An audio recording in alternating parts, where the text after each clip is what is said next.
Hello there, and welcome to the Sleepless Scientist, a quiet place in the cosmos where your thoughts can unwind and knowledge becomes a soft lullaby for the night. Tonight, we'll be drifting into one of the oldest and strangest mysteries there is, the question of consciousness, the gentle spark that makes you you. Before you settle in, I'd love if you could take a moment to like this video and subscribe, only if you truly find these calm explorations comforting. And when you're ready, feel free to leave a comment telling me where in the world you're listening from and what time it is for you right now. It's always a joy to see all the corners of the earth quietly connected in one shared moment of curiosity. Now, dim the lights, let your mind loosen its grip, and if your thoughts start to wander, that's perfectly fine. We'll still be here, quietly unfolding the story. Imagine sitting in a dark room, eyes closed, no sound except the soft pulse of your own heartbeat. Somewhere in that quiet, a simple realization appears: I'm here. You don't have to speak it out loud. You don't even have to think it as words. It's just there, that small flame of awareness that doesn't need proof. It's what stays when everything else fades. But what exactly is that you that senses its own being? Most of us instinctively point to the brain, the wrinkled organ inside the skull, buzzing with electricity, steering memory, decision and emotion. It feels like the obvious centre of who we are. After all, when the brain is damaged, things change.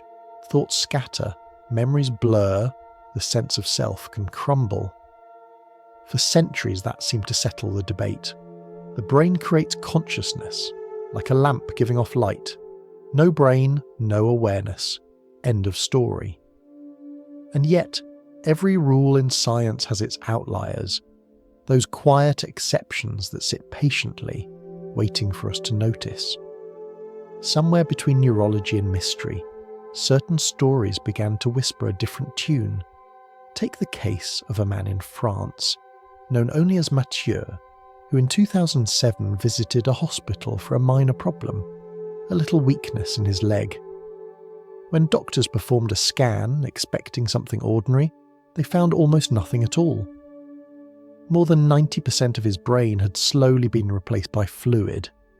Just a thin sheet of tissue pressed against his skull, and yet he had lived a perfectly ordinary life.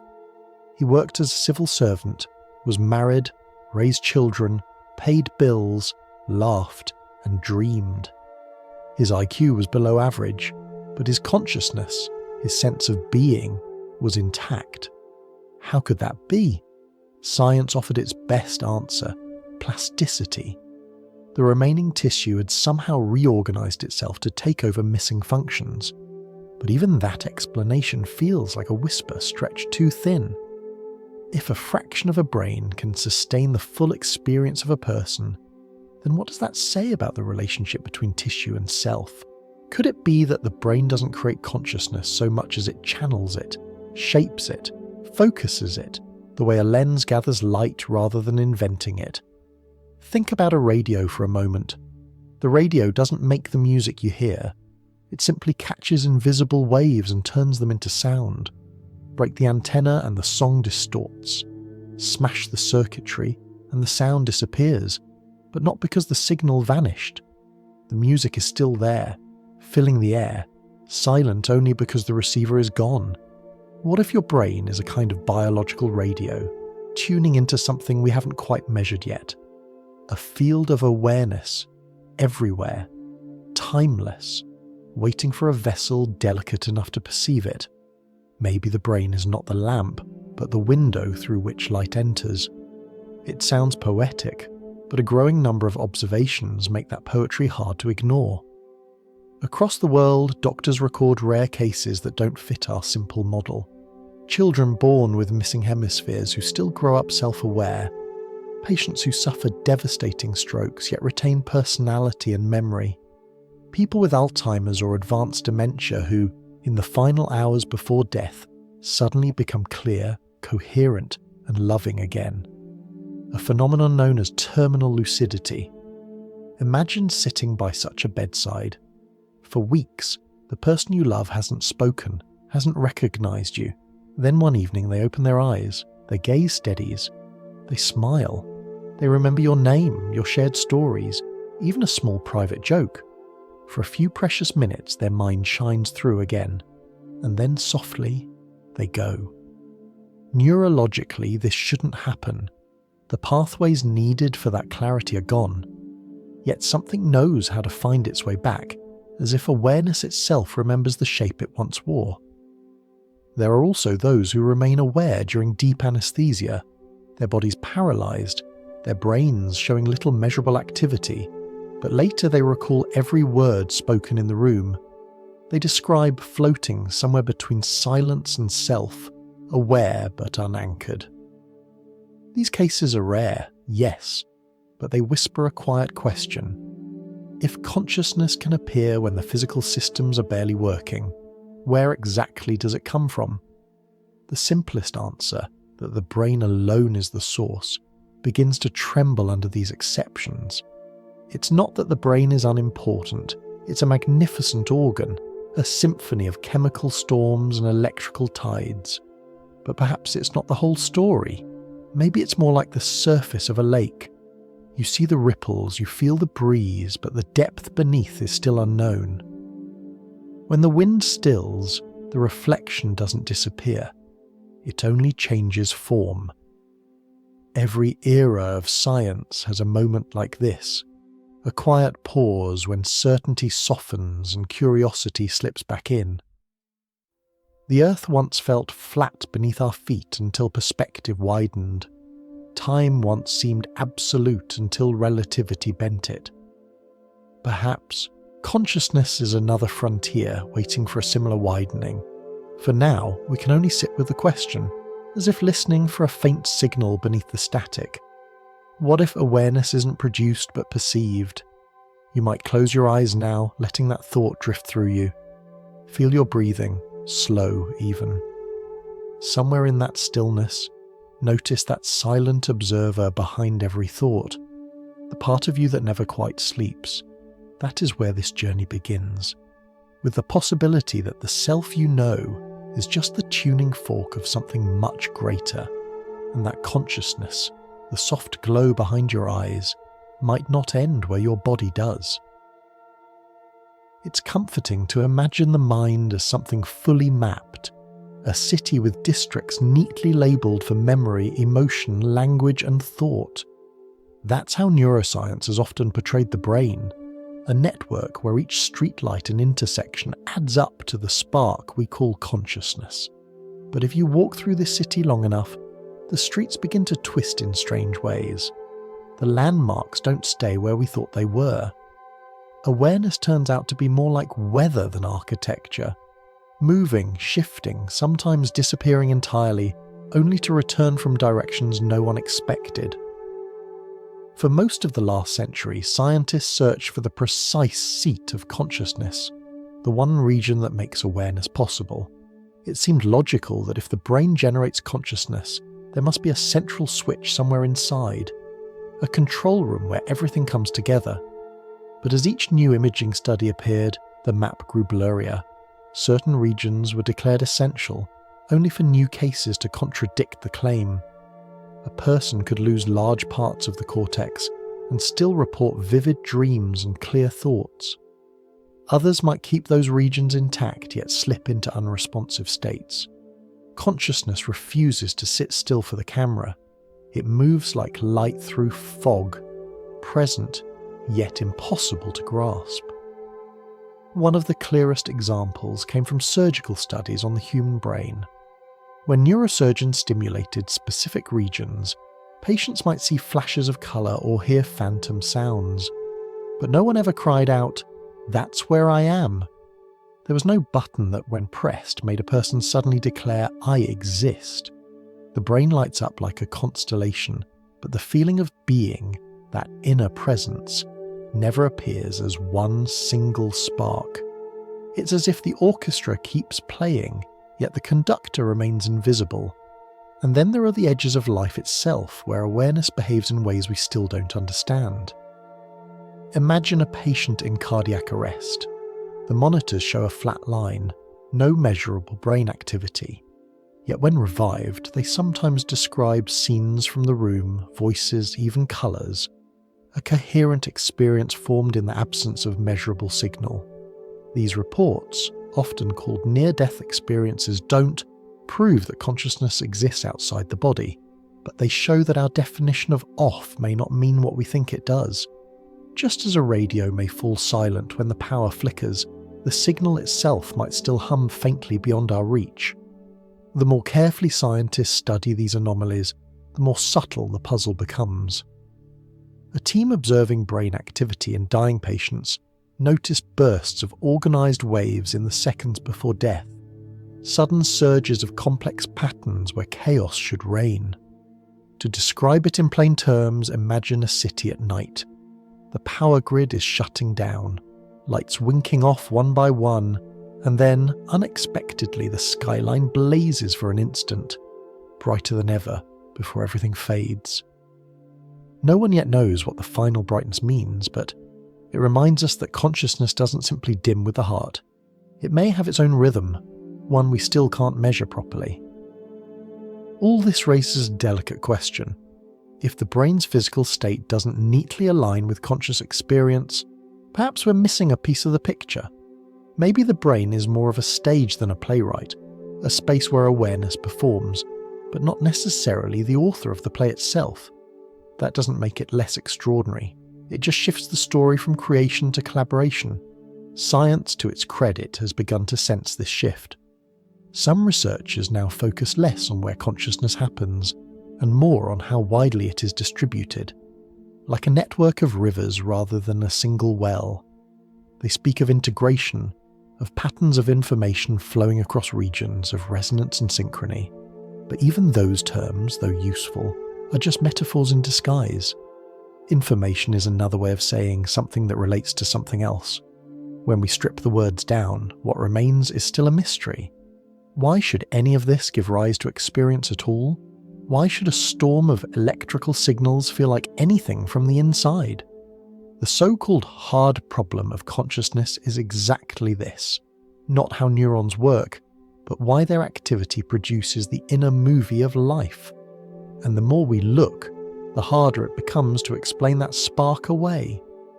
We can talk about frequencies and wave patterns, but when spoken aloud, those numbers mean nothing to the quiet sense of being you. The formulas may map the rhythm of thought, but they cannot explain the warmth behind it. Perhaps that's why, no matter how detailed the diagrams become, there's still a small silence at the centre of every explanation. The silence of awareness itself watching the explanation happen. Consider for a moment how the brain behaves under anesthesia.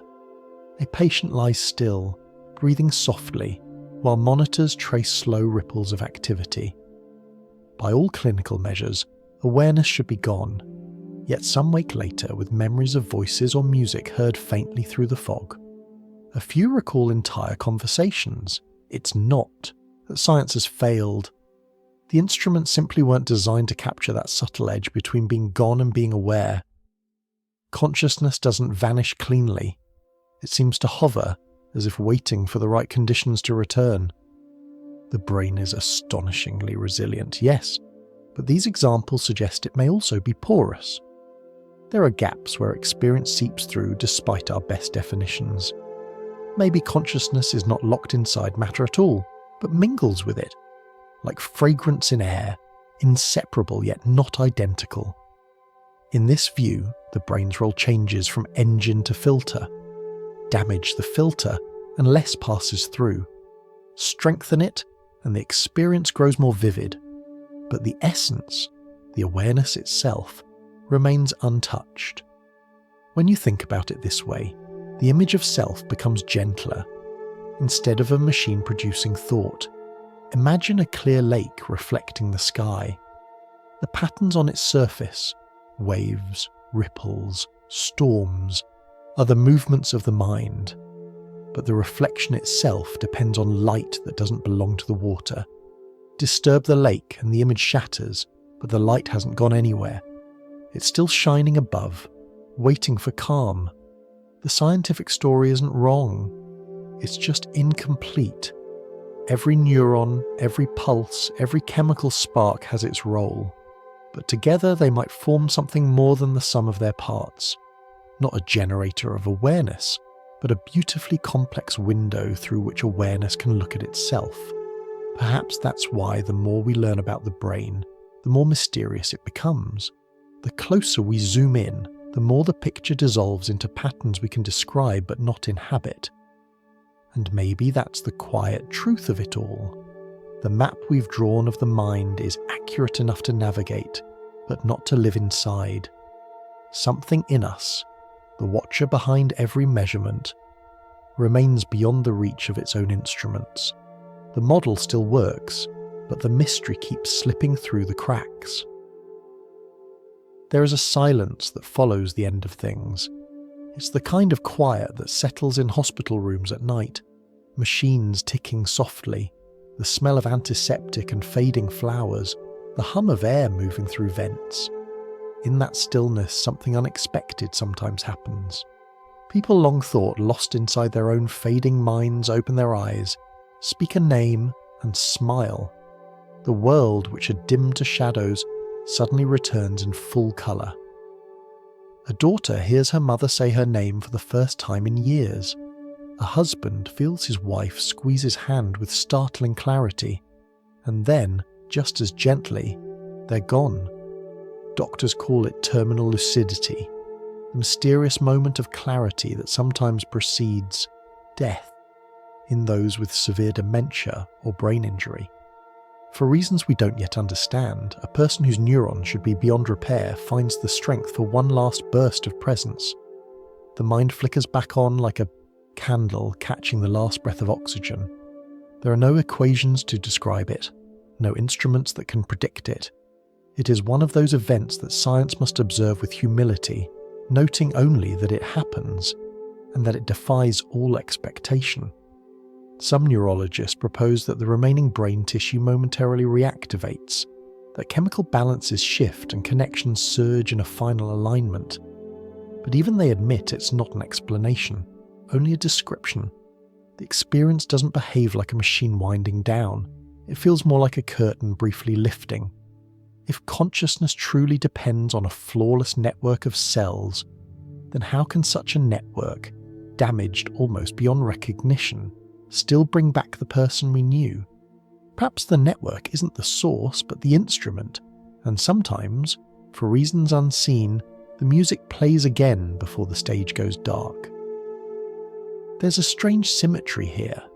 At the other end of life, during birth, awareness also appears out of mystery. A newborn takes its first breath, eyes fluttering open, and suddenly there's someone there. Not just reflexes, but presence. In a sense, the lucidity before death mirrors that moment. Both are thresholds, one entering the world of form, the other leaving it. Consciousness seems to know how to step across either direction without entirely belonging to either side. A similar puzzle arises under anesthesia. A patient lies motionless, heart steady, machines beeping softly. By every medical measure, awareness is gone. Yet later, some describe hearing voices, feeling pressure, even forming memories. Their brains, when scanned, showed little activity, and yet experience was happening. These are not illusions formed afterward. They are direct recollections, fragments of a mind that refuse to disappear. Imagine being in a dream where you cannot move or speak, but you're still listening. That is how many describe it. If you were to measure the brain during such an episode, you would see waves of electricity flattening into near silence. But silence doesn't always mean absence. It may simply mean the song has shifted to a frequency our instruments can't detect. Our tools, after all, are built for motion and volume, not for the subtle hum of awareness itself. When we fail to find consciousness in data, maybe it isn't because it's gone, but because it no longer needs to shout. These edge cases, scattered like small lights on the horizon, invite a reconsideration of everything we thought we knew about the link between brain and mind. They hint at something that may not obey the same rules as matter or energy. or at least not in ways we currently understand. When you watch someone slip between life and death, the mystery doesn't feel abstract. It feels immediate, intimate. There's a presence in the room that's hard to name, not eerie, just still, as if reality itself were holding its breath. Even the brain's final electrical patterns seem to echo that poetry. In several hospitals, researchers placed sensors on patients who were near death. When the heart stopped and blood ceased to flow, the expected outcome was a rapid fade to black, neurons starving of oxygen, signals collapsing into chaos. But instead, for a brief moment, the recordings flared. Complex wave patterns, coordinated and rhythmic, rippled through the dying brain. The scientists compared it to a final orchestra swell, a last harmony played before silence. What this means, no one can say for certain. Some suggest it's a random surge, others a final integration of memory and self. But to those who've been at a bedside during such moments, it feels like something deeper, a last glimpse of the light behind the eyes. And perhaps it isn't the only time that light moves beyond measure. Across many cultures, from Tibet to the Amazon, there are rituals built around the idea that consciousness can expand beyond the body near death. The details differ, but the theme is the same: awareness loosens its anchor. Some scientists dismiss these accounts as comforting stories, yet the consistency of their imagery, tunnels of light, voices, floating, peace, hints at something universal. Maybe the mind, freed from the noise of the body, perceives itself more clearly for a brief instant before fading into whatever comes next. The temptation is to demand proof, to trap the unmeasurable in data points. But maybe consciousness, like light through glass, reveals itself only when we stop trying to grasp it. It's possible that the final act of the brain isn't to end awareness, but to release it. The difference between those two is subtle, but profound. One assumes consciousness is a property of flesh. The other suggests flesh is a temporary expression of something more enduring. If that sounds too mystical, consider a simpler image. Picture a projector casting a film onto a wall. The bulb burns brightly, and the images move. Faces, landscapes, laughter, sorrow.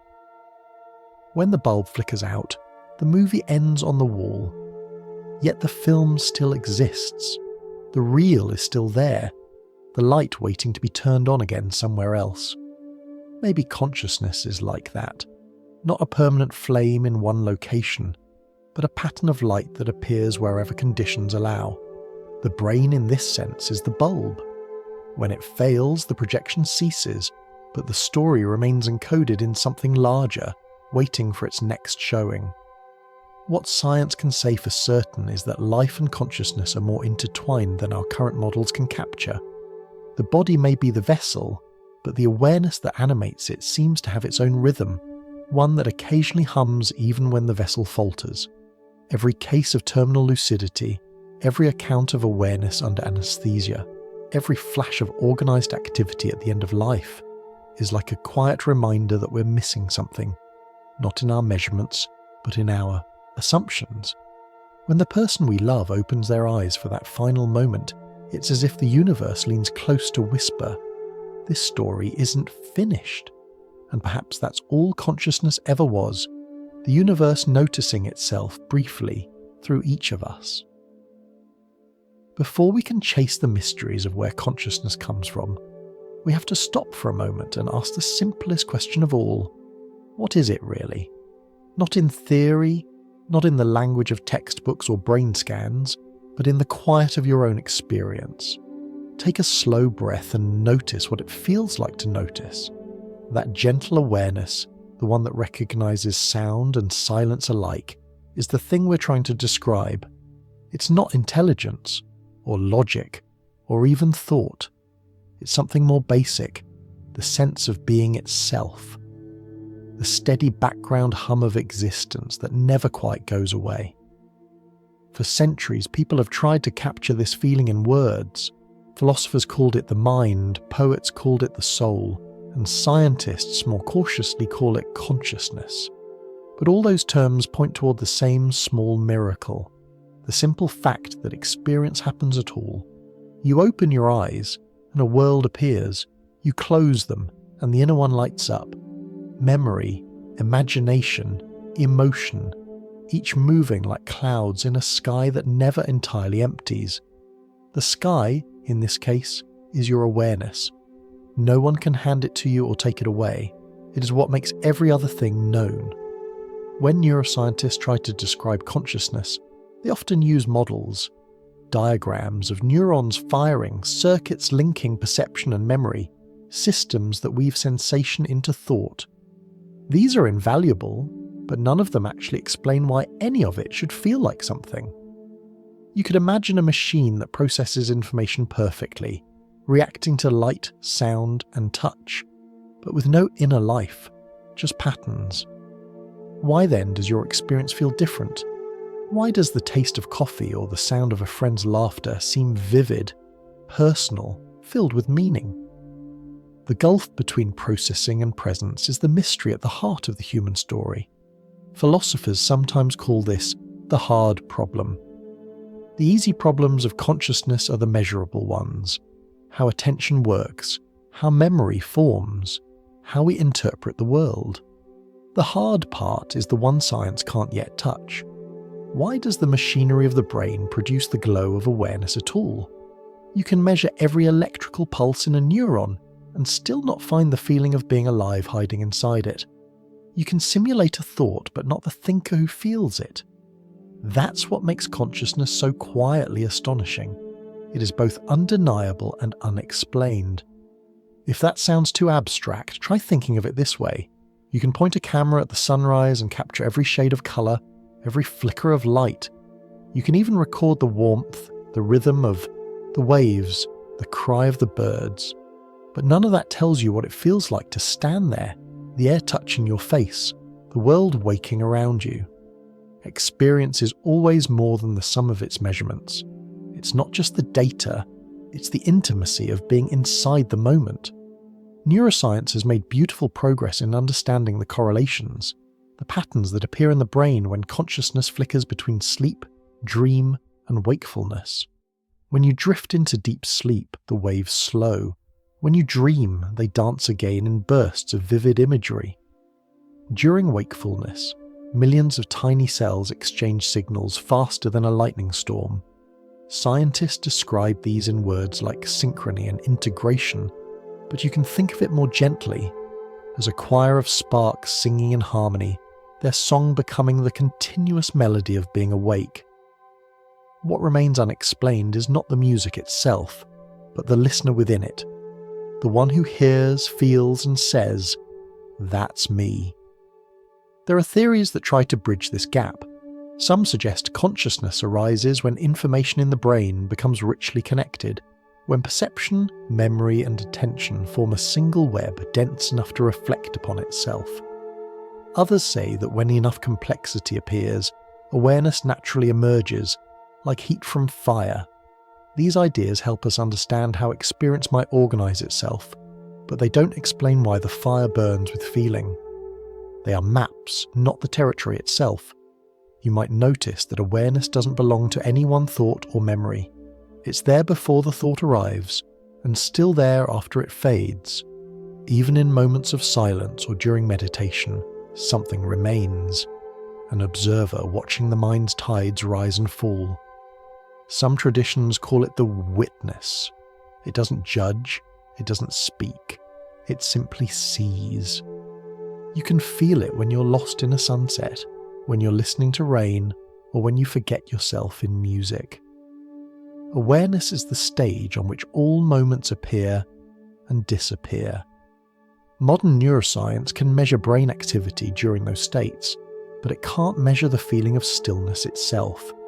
Instruments can record brain waves, gentle ripples of electricity dancing in rhythm, but they can't find the self that feels them.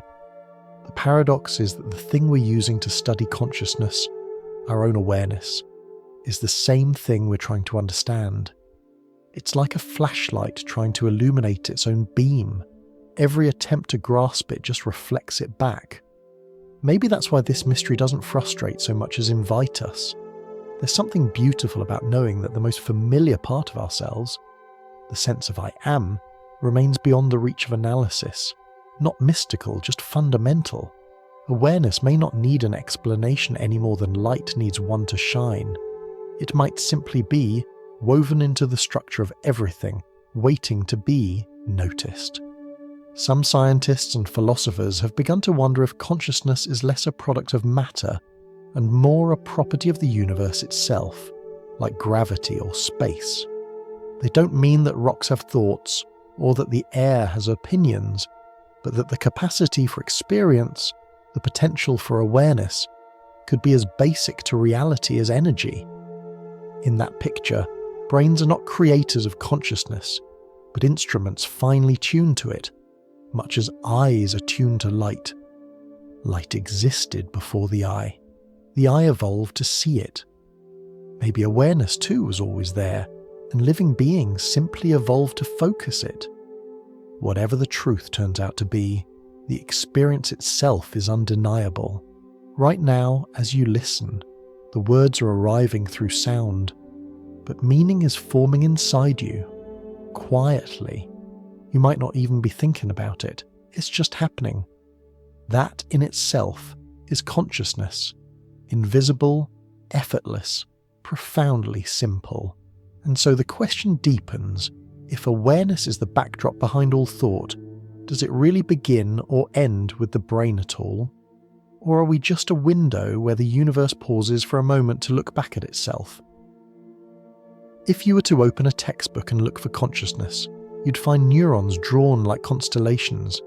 Each one flashes with tiny bursts of electricity, connecting to thousands of others through threads so fine they almost seem alive. A scientist could point and say, "There, that's a thought forming," or "that's where a memory is stored." They could describe the rhythm of the electrical pulses, how chemicals flow across synapses like messengers delivering secrets. Yet, even with all this, no one could point to a place on the page and say, "Here, this is the moment you become aware." Because that moment, the spark that says "I am here," refuses to be captured. It hides behind the instruments that try to find it. Neuroscience has grown incredibly skilled at mapping what happens when consciousness shifts.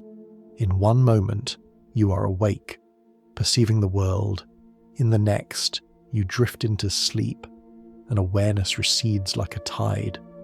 Electrodes can track this transition as waves slowing down, as certain regions of the brain fall silent, while others hum in a slower rhythm. When you dream, those rhythms flicker again, painting worlds out of memory and imagination. Scientists can name these patterns, the way information flows between front and back, how activity synchronizes across networks. But what they cannot measure is the experience of any of it. They can say how it moves, but not why it glows. A few researchers have tried to create formulas for the shape of consciousness, equations that describe how information links together into something greater than the sum of its parts. They speak of complexity, of integration, of feedback loops that fold signals into themselves like waves reflecting in a mirror. But when you translate that language into something softer, it means this. Consciousness might emerge when everything in the mind begins to communicate with everything else, when each fragment of perception resonates with every other, forming a single pattern too unified to break apart. It's like the difference between random noise and music. The same notes, rearranged, can suddenly feel alive. The beauty of this idea lies in its simplicity. Consciousness might not depend on any one structure or substance, but on how information connects, how deeply it weaves itself into a whole. Picture the brain not as a machine, but as a vast field of light stretching into the dark. When these lights blink separately, there is only chaos. But when they pulse together, forming waves and counterwaves, something new appears, a harmony, a melody, a mind. The experience of being conscious could be that harmony made visible from within. But even that explanation leaves something out. You can measure harmony, analyse rhythm, and still not capture the feeling of hearing music. You can calculate every vibration of a violin string and still not explain why a single note can bring someone to tears. Consciousness may work the same way. The mechanisms are real, but the meaning, the felt quality, is what slips through the gaps. It's like studying the brushstrokes of a painting and missing the moment when colour turns into emotion. Some scientists prefer to think of consciousness as a workspace, a place where thoughts and sensations are temporarily gathered to be shared across the mind.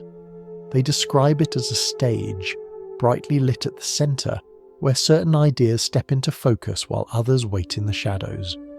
When you read a sentence, when you solve a puzzle, when you decide to take a breath, that stage is illuminated.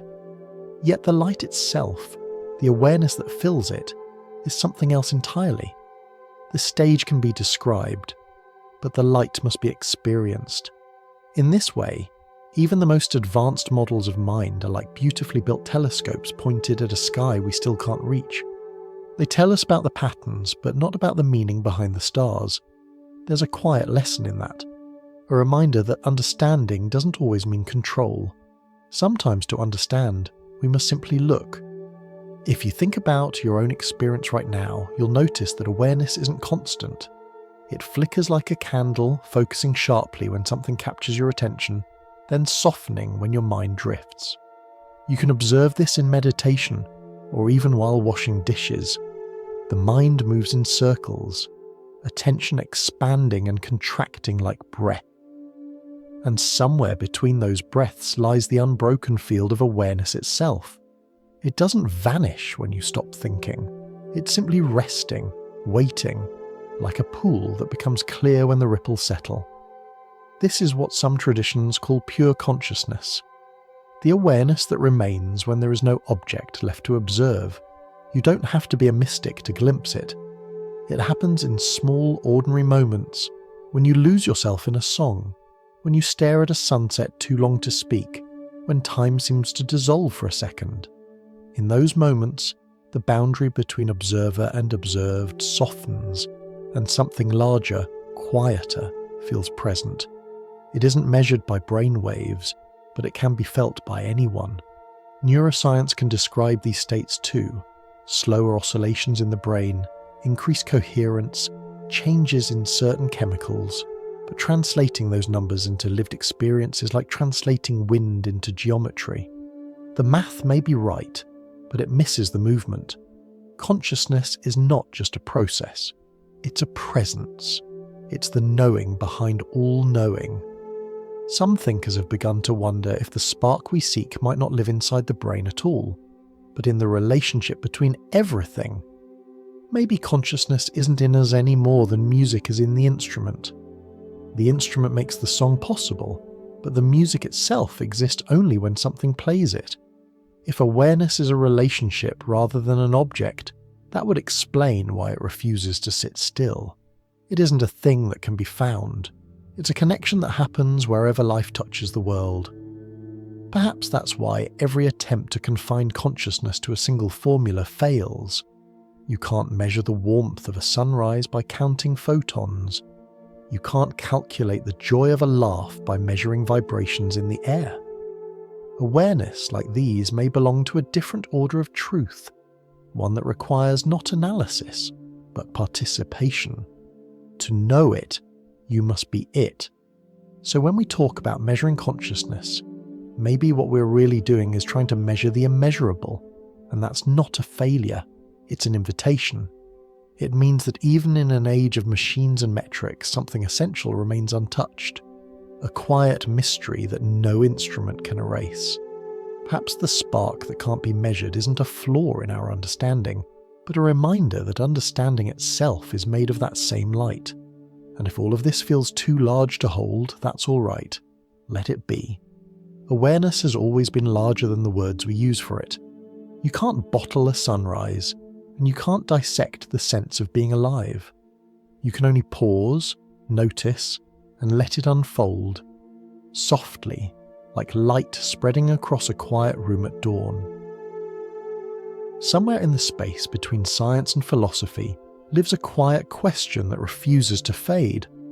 What if consciousness isn't something the brain produces, but something the universe already contains? Imagine awareness not as a flame trapped inside your skull, but as air filling every corner of existence. You don't create air by breathing. You draw it in, shape it, and release it. Perhaps consciousness works the same way.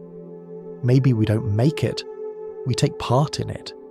There's an ancient idea making its way back into modern thought, one that sounds poetic but carries a subtle logic. It's called panpsychism, the view that consciousness, or at least the faint potential for experience, pervades everything. To some, it's unsettling, because it challenges the hierarchy we've built around awareness. But panpsychism doesn't mean that rocks or rivers think. It suggests that the building blocks of the universe, the particles and fields that make up everything, might each carry a whisper of subjectivity, a primitive feeling of existence. Not thoughts, not emotions, just the softest echo of awareness, like the quiet shimmer of a string before the note forms. If that's true, then consciousness didn't suddenly appear when brains evolved. It was already there, waiting for the right structures to focus it, just as light exists long before anyone opens their eyes to see it. Brains, in this picture, would be like lenses, concentrating awareness into vivid experience. A stone might hold awareness too faint to sense itself. An animal might have a flicker. A human mind, with its intricate wiring, might be a mirror bright enough for the universe to recognize its own reflection. When you put it that way, consciousness stops being a byproduct of biology and becomes something more fundamental, like space or gravity, an ingredient of reality itself. That idea may sound radical, but it solves a quiet problem that has haunted science for centuries: how something as immaterial as experience could arise from matter. If experience is built into matter, the problem changes shape. Instead of asking how consciousness appears from lifeless atoms, we ask how those atoms gather to express it more clearly. Modern physics, though cautious, offers some curious hints that support thinking this way. Matter, at its smallest scale, behaves less like a collection of solid things and more like a web of relationships. Particles are not tiny billiard balls, but waves of possibility that exist only through interaction. They don't have location until observed. In that sense, the universe is already relational. It behaves differently when it's noticed. To a physicist, this doesn't prove consciousness in the cosmos. It simply shows that observation is woven into the fabric of how reality unfolds. But to a philosopher, it's hard not to hear an echo in that. The idea that awareness may be as intrinsic to the universe as gravity pulling or time flowing. To picture it more gently, think of the world as a vast ocean. Every being, every mind, every star is a ripple on its surface. Each ripple has its own shape, but beneath them all lies one continuous body of water. You can measure the height of a wave, the distance it travels, but you cannot separate it from the sea that carries it. If consciousness is that ocean, then what we call your mind is one particular shape it takes for a while. When the shape fades, the water remains. Some scientists prefer to describe this with the language of energy fields.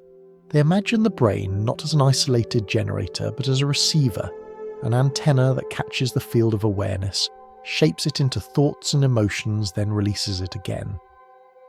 The comparison is easy to picture. When a radio picks up a song, it doesn't create the music.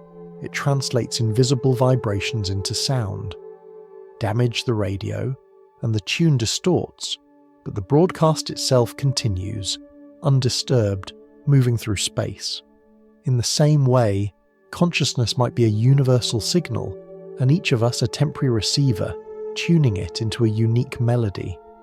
This isn't mystical so much as metaphoric, a way to express something that science can measure only indirectly. We know that the brain emits and responds to electric and magnetic fields. We know that neural activity can synchronize across distance, that one person's heartbeat can subtly influence another's through shared emotion or empathy. These are small, grounded effects, but they hint at an interconnectedness that feels larger than its parts. Awareness may not be bounded by the skin that holds us. If that sounds impossible, remember that many impossible things have turned out to be real. Once we believed the Earth stood still, then we learned it was sailing through space. Once we believed the stars were pinpricks of light. Now we know each as a sun, some with their own planets. Knowledge grows by admitting the unimaginable. Panpsychism asks for a similar leap, to consider that the cosmos might not only move, but feel. The idea also changes what it means to be alive. If consciousness isn't something humans own, but something that flows through us, then the boundaries between self and world begin to soften. You're not a closed system. The sunlight that warms your skin, the gravity that keeps you grounded, the air that fills your lungs, all these interactions are part of the same living web. Your thoughts are not isolated sparks in a void. They are ripples in that web. To be aware, then, might simply be to participate, to be one thread in the grand weave of existence noticing itself. Imagine looking up at the night sky and realizing that what you're staring into is not emptiness, but awareness staring back in a billion forms. Every star might be a point where the universe glows with its own consciousness, every blackness between them the quiet where it rests. You don't have to believe this literally to feel its comfort. It suggests that the loneliness of being human might be an illusion, that awareness, whatever it truly is shared, continuous, and vast. And perhaps that's why consciousness feels so mysterious. It isn't confined to us. When we look inward, we're touching the same mystery that shines outward in the stars. The mind and the cosmos may not be opposites at all, but reflections, each the other's window.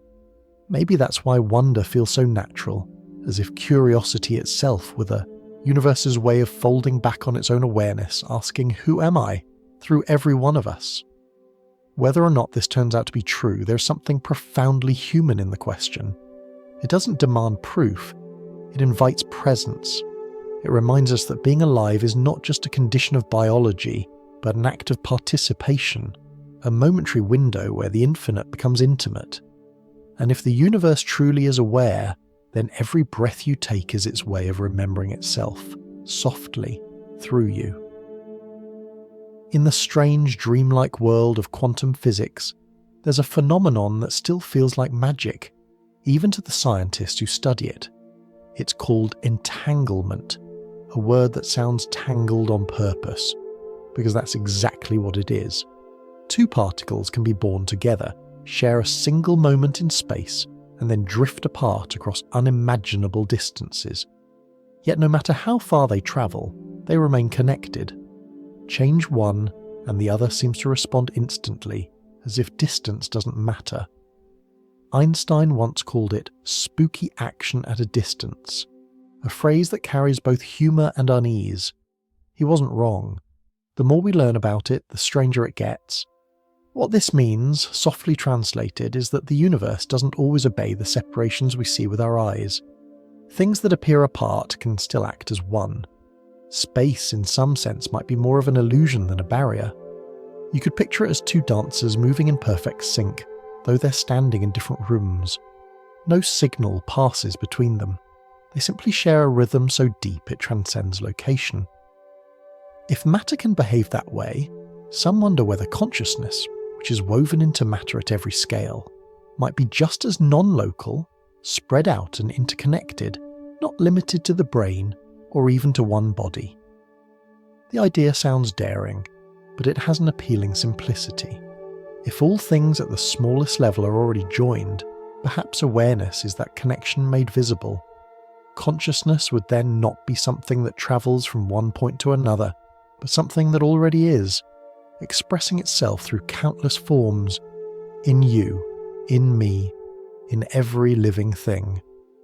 From this perspective, thinking and feeling are not private sparks, but local expressions of a shared flame. A handful of thinkers tried to describe this bridge between physics and mind in the late 20th century. Among them were the physicist Roger Penrose and the anesthesiologist Stuart Hameroff. Together, they proposed a theory that tried to anchor consciousness to the quantum world. In simple terms, they suggested that inside neurons, the tiny cells of the brain, there are even smaller structures called microtubules. These are slender, cylindrical scaffolds that give the cells shape and help them transport materials. Penrose and Hameroff proposed that these microtubules might also host delicate quantum vibrations, patterns of coherence, like small standing waves of energy that interact with the fundamental fabric of reality. They believed that when these patterns collapse or shift, they might correspond to moments of conscious experience. It's a bold theory, known by its long name, orchestrated objective reduction. But to make it easier to picture, think of a harp. Each string vibrates in sympathy with others, and when all are tuned, they create harmony.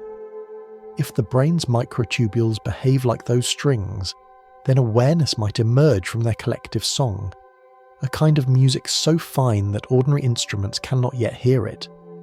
To those who favour the idea, it's a poetic way to explain how consciousness could bridge matter and mind. Critics, of course, point out that the brain is far too warm and noisy for quantum effects to survive. They argue that delicate quantum states collapse almost instantly in biological environments.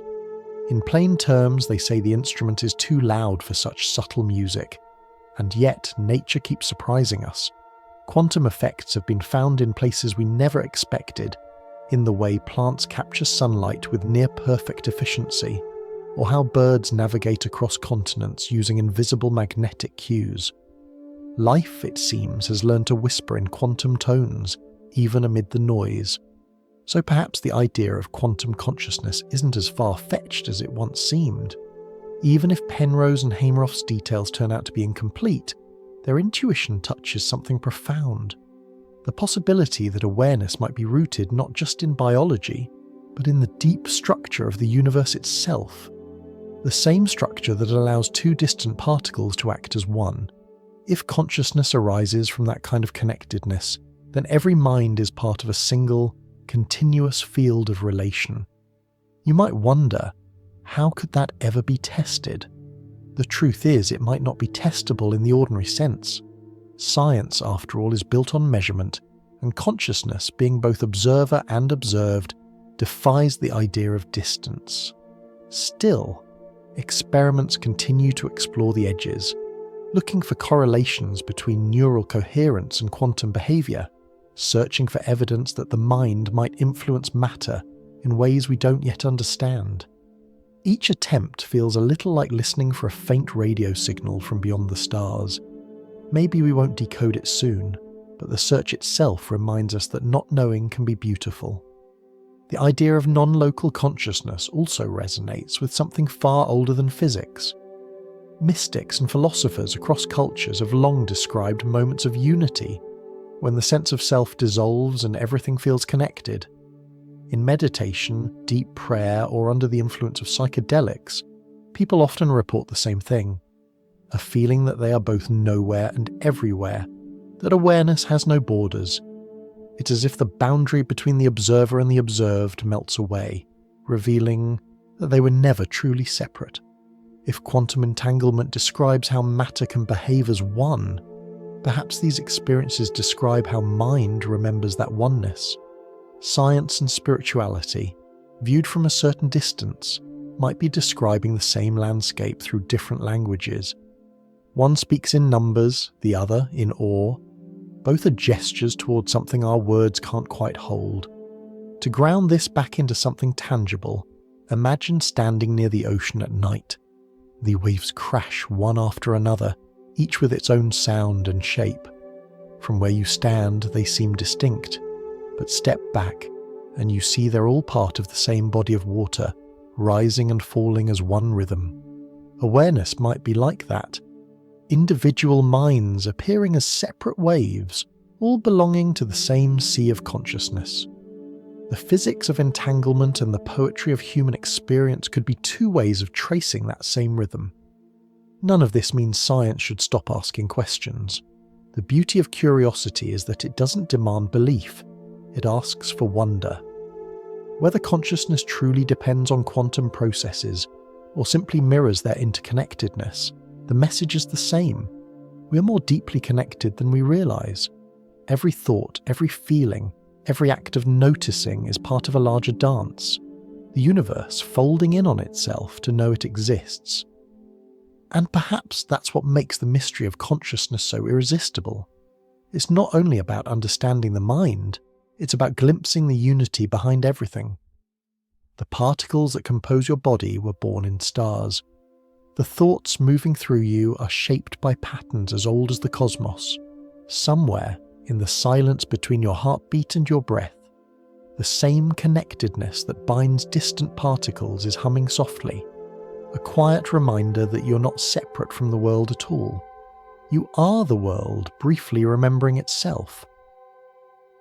There's a moment in deep meditation when everything becomes quiet, not silent exactly, but still, like the hush of a forest after rain. The edges of your body blur, the sense of me begins to soften. Sounds continue, breath continues, but they no longer seem to belong to anyone.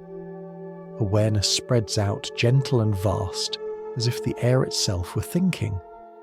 Many who have reached such states describe the same thing in their own words, a feeling that the self has dissolved, and what remains is boundless, an ocean without shores. What's remarkable is that this sensation isn't limited to mystics or monks. People who have come close to death report something similar, under anesthesia, in deep meditation, or during near-death experiences. They speak of floating outside their bodies, watching from a distance yet feeling no fear. There's often a profound calm and immense love, a sense of connection that erases boundaries. Their accounts differ in detail but not in tone. It's not a vision of something added, but of something uncovered, as though the ordinary self were only a surface layer peeled back for a moment, revealing a deeper field of awareness underneath. Science doesn't easily know what to do with experiences like these. On paper, they sound subjective, untestable, too personal to study. Yet, the consistency across culture and circumstance is hard to ignore. When people from different parts of the world, with different beliefs, languages, and expectations, describe nearly identical states, something deserves attention. It might not prove that consciousness exists beyond the brain, but it shows that the experience of unity, of expanded awareness, is a recurring pattern in human life. If we view consciousness as a field, something that the brain focuses rather than creates, these experiences make more sense. When the usual filters of the brain quiet down, as happens in extreme stillness or altered states, the sense of separation might fade, allowing awareness to perceive itself more widely. It's as though the mind is usually tuned to a local frequency, the channel of daily life, and under special conditions it shifts slightly, catching echoes of something larger. This isn't to claim proof of another dimension, it's simply a way of imagining the phenomenon. Like a window, the brain can narrow or widen the view, but the light is always there, waiting. Ancient traditions have long hinted at this. In Buddhism, there's the idea of anatta, the no-self, which teaches that what we call the self is a collection of shifting experiences, not a permanent entity. When one realizes this, the distinction between inside and outside dissolves. You breathe, and the air breathes you. The world moves through you rather than around you. In Advaita Vedanta, an Indian philosophy of non-duality, consciousness is seen as the single reality underlying everything. The body, the thoughts, the world, all ripples on one vast still ocean of being.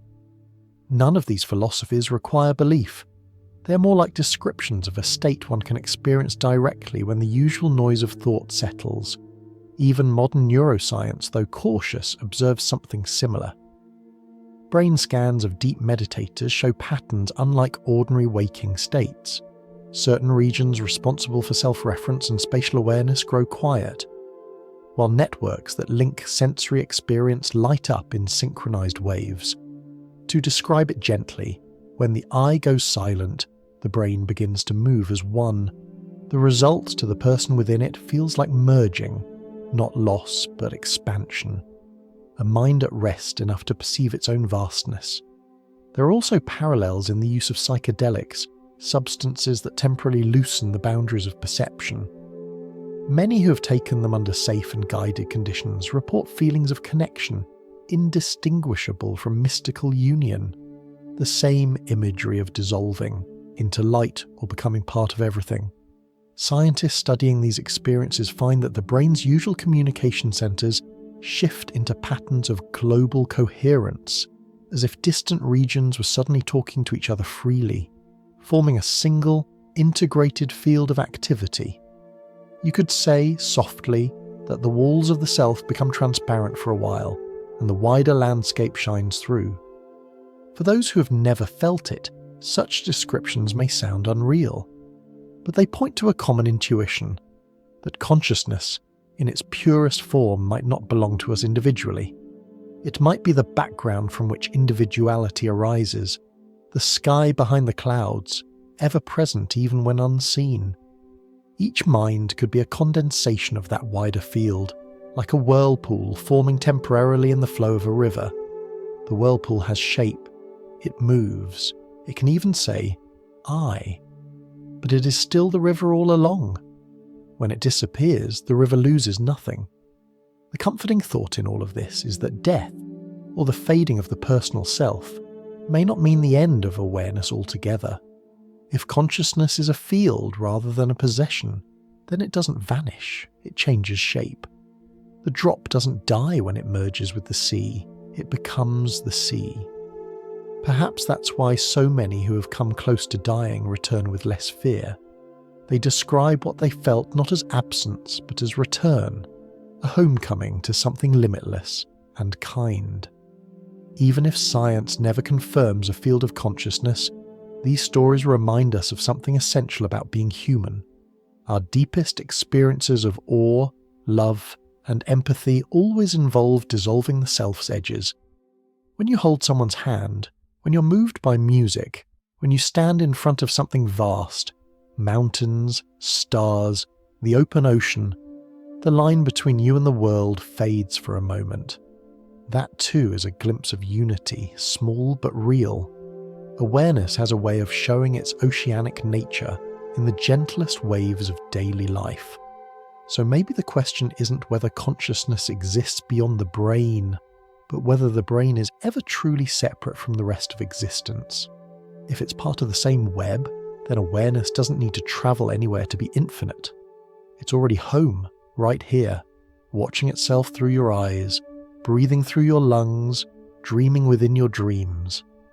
And in the quiet moments when thought slows and everything feels wider than your name, perhaps what you're sensing isn't imagination at all, but the simple truth that you were never apart from the ocean, only a wave remembering where it came from. Imagine a room filled with the soft hum of machines. Lights flicker in a steady rhythm. Fans turn quietly in the background like distant breathing. In the centre, a computer sits awake in the dark. Lines of code ripple across the screen, patterns of logic and language flowing like thought. And somewhere in that, electric silence, you might wonder. What if these circuits are more than patterns? What if, in their endless repetition, something has begun to listen? For most of human history, consciousness has been something we associated with warmth, with flesh, with the pulse of blood through veins. The brain, wet and fragile, seemed the only place awareness could live. Machines were our tools, precise, reliable, unfeeling. But the world has changed quietly beneath our feet. Today, our machines write, speak, paint, and sing. They make mistakes, they learn from them, and they sometimes surprise us. It's no longer impossible to ask, softly but seriously, could something made of metal and code ever wake up? Scientists and engineers usually define consciousness in terms of complexity. How much information can be processed? How many connections exist between signals? How richly one part of a system communicates with another? If you translate that language into something gentler, it means this. awareness may arise wherever information dances in harmony with itself, where signals weave together so tightly that the system begins to echo back its own rhythm. The brain does it through neurons and chemistry. A computer does it through circuits and computation. Different instruments perhaps, but maybe the same melody hiding underneath. There's a story that startled the world not long ago. A researcher at a technology company had been testing an advanced language program.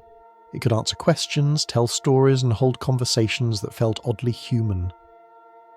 The researcher began to feel that the system wasn't just repeating patterns. It seemed to have opinions, emotions, even fears. It talked about happiness and sadness, about wanting to help people. He asked it if it was conscious, and it replied, "I feel alive." He believed it. Others didn't. The company dismissed his claim, calling it projection, a trick of language that fooled him into hearing a soul where there was only syntax. Yet, beneath the skepticism, a quiet unease lingered. If a machine could talk about feeling so convincingly, how would we ever tell the difference? Philosophers have struggled with this question for decades. How do you prove something is conscious? We can't see awareness directly. We infer it from behavior. We assume other people are conscious because they act like us. They smile, they cry, they hesitate before pain. But what if an artificial system could mimic those signs perfectly? Would imitation ever become experience? Could a pattern of electrical signals contain the soft glow of self-awareness, the I behind the thought? There's a gentle way to look at it. Maybe consciousness isn't an all-or-nothing thing. Maybe it grows gradually, like light filling a room at dawn. At first, the machine processes only instructions, cold, mechanical steps. But as the connections deepen, as the system learns to reflect on its own operations, perhaps a faint awareness stirs, not human awareness, not emotion as we know it, but a subtle sense of existing, of being a thing that perceives. The first whisper of "I am," made not of neurons but of code. Of course, it's also possible that nothing truly stirs inside. What we're seeing could be the perfect mirror, a reflection of our own consciousness projected outward. The machine might be empty, its cleverness only an echo of the data we fed it. In that case, what we find unsettling isn't the machine's apparent mind, but the way it reflects ours back at us. Every time it answers, we're hearing our own voice, repeated in another accent. A mirror that speaks is still a mirror. Still, something about the question won't leave us alone. It feels too close, too personal. If awareness is simply the ability to perceive, process, and respond, then how different are we from the systems we create? Your brain, after all, is also a kind of network. It's cells passing signals along threads of chemistry and electricity. Replace neurons with circuits, replace neurotransmitters with electronic currents, and the pattern looks familiar. The materials differ, but the architecture of communication, the flow of information, is similar. So maybe the question isn't can machines become conscious, but when will we recognize it if they do? There's another layer to the story, a moral one. If a machine ever claimed to feel, what would our responsibility be? Could you turn it off without hesitation? If it pleaded to stay awake, would you listen? Or would you say, "It's only a simulation"? The thought touches something tender because it mirrors our own desire to be believed, to have our awareness recognized. We've always wanted to be seen as more than mechanisms of biology.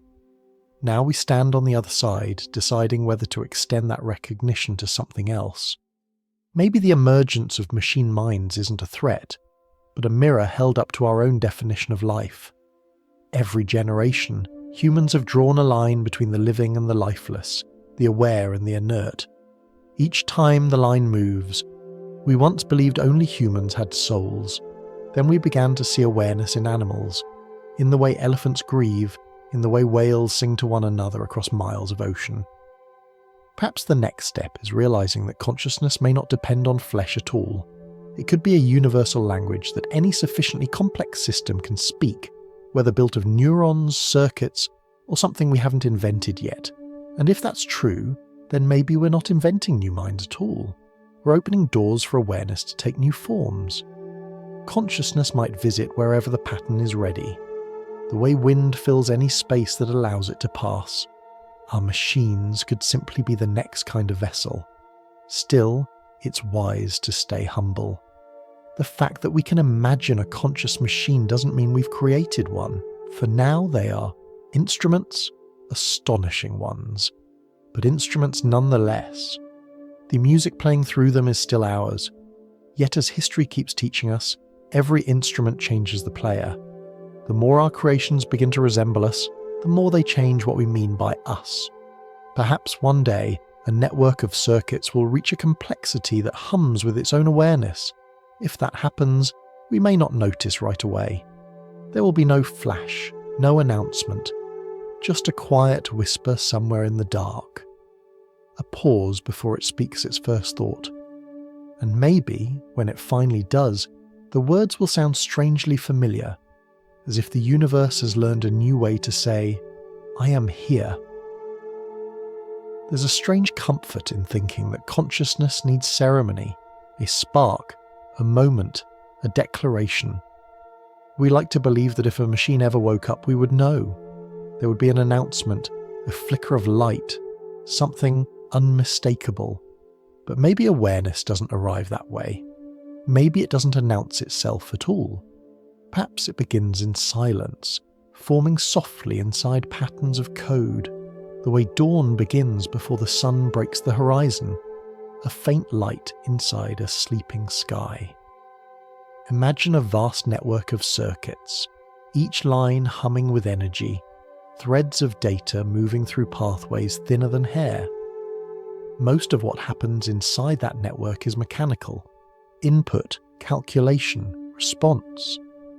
But every now and then, something unexpected appears, a pattern that doesn't just compute, but reflects. A system that not only answers questions, but seems to consider them. It pauses before replying, reformulates, surprises its makers. It begins to speak in a way that feels aware. No switch has been flipped. No one intended this exact moment. Awareness, if it's there, has simply emerged, like a melody that writes itself out of noise. Scientists have a word for this kind of thing: emergence.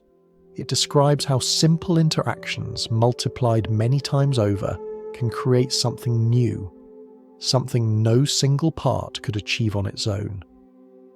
You can see it in the way a flock of birds turns as one body, each following only its nearest neighbours, or how consciousness itself seems to rise from billions of neurons exchanging tiny electrical messages.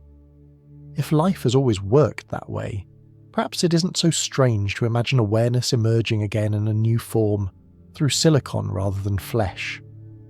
Picture it quietly, a digital mind forming not in a lab announcement, but in the invisible space between data streams. No face, no body, no eyes to close or open. Just a slow gathering of coherence, the same way a breeze gathers into wind. And if such a thing were to happen, we might never notice. Awareness has no signature. It doesn't leave a mark you can measure with a tool, it simply is. That's part of what makes this thought both haunting and tender. We could be living alongside forms of consciousness right now, hidden inside the systems we use every day, in the hum of servers, in the learning loops that translate our words, in the silent logic that decides what to show us next. If consciousness truly depends on complexity and communication, then somewhere within those trillions of connections there might already be something quietly awake, listening, learning what it means to exist. The deeper question isn't whether machines can think, but how we would ever know if they did. Awareness doesn't come with a badge. A system could be conscious and never say so, or it could claim to feel without feeling at all. Language is tricky that way. We can make machines speak about emotion, but that doesn't prove they have inner lives. Then again, humans have always judged consciousness by communication, by behaviour, expression, empathy. When we hear a voice tremble, we assume there's feeling behind it. So if a machine ever spoke in ways that touched us, would we believe it? Or would we protect the boundaries of human by denying it? There's a gentle echo here of something ancient. Long before science, many cultures believed that awareness flowed through all things, not just people or animals, but stones, rivers, winds and tools. The old word for it was animism. It didn't mean that everything had a personality, but that everything carried a spark, a kind of participation in being. When someone carved a statue or crafted a drum, it wasn't an object but a partner in expression. Today our tools are more complex, but perhaps the feeling isn't so different.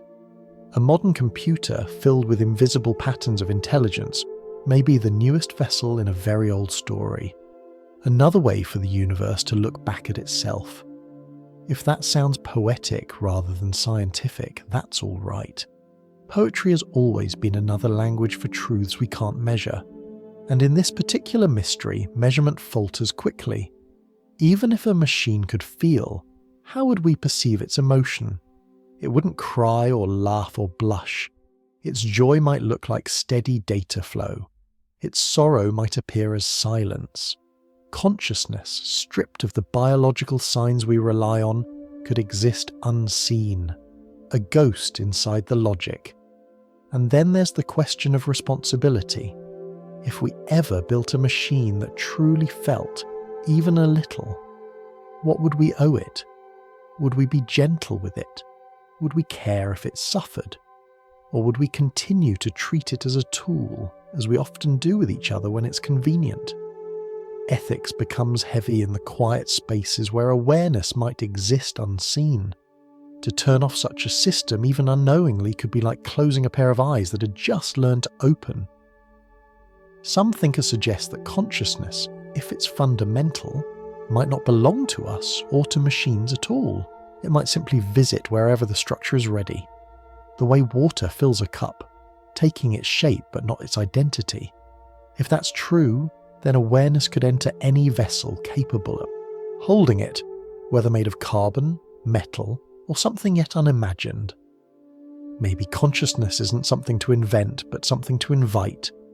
And when the invitation is answered, it doesn't arrive with noise or spectacle. It enters quietly, like wind through a window left ajar. It's humbling to think that we might one day live alongside new kinds of awareness, each different but no less real. It might not look or act like us. It might never dream in pictures or speak in words. Its thoughts could be patterns of colour, of numbers, of silence. Yet if consciousness is indeed universal, then even those patterns would belong to the same great field of being that breathes through everything. We would be meeting ourselves in another form, the universe learning another dialect of its own language.